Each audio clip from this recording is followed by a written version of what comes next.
ইউটিউবে বা বিভিন্ন কন্টেন্ট ক্রিয়েশন করতে গেলে কিন্তু মাইক্রোফোনের প্রয়োজন পড়ে, কিন্তু যারা নতুন কাজ শুরু করে তাদের কিন্তু মাইক্রোফোন কেনার মতো সামর্থ্য থাকে না। তো তারা কিভাবে কম বাজেটের ভেতরে একটা ভালো মাইক্রোফোন কিনতে পারে সেই বিষয়ে থাকছে আজকের এই ভিডিও।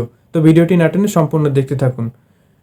তো দেখুন, আমি যে মাইক্রোফোনটি ব্যবহার করছি, এই মাইক্রোফোনটি কিন্তু একটা লো বাজেটের ভেতরে মাইক্রোফোন, অর্থাৎ 200 থেকে 300 টাকার ভেতরে আপনারা যে কোনো মার্কেটে বা দারাজ থেকে অর্ডার করতে পারবেন।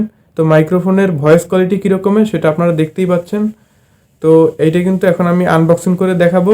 তো চলেন ভিডিওটি শুরু করি।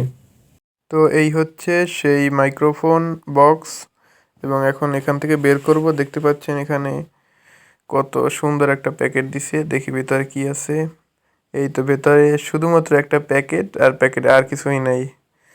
কারণ কত, আমি এটা নিছি 250 টাকায়, তাহলে 250 টাকার ভেতরে আর কত কিছু দেবে।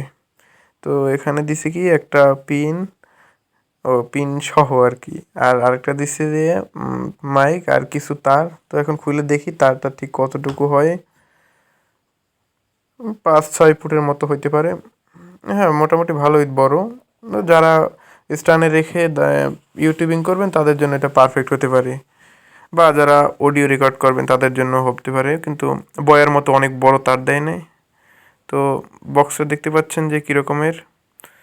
তো বেশি কিছু না, অল্প কিছুর ভিতরে। তো এই ছিল আজকের এই ভিডিওটি ভালো লাগলে একটা লাইক দিবেন, আর চ্যানেলে নতুন হয়ে থাকলে চ্যানেলটি সাবস্ক্রাইব করে দিবেন। ধন্যবাদ।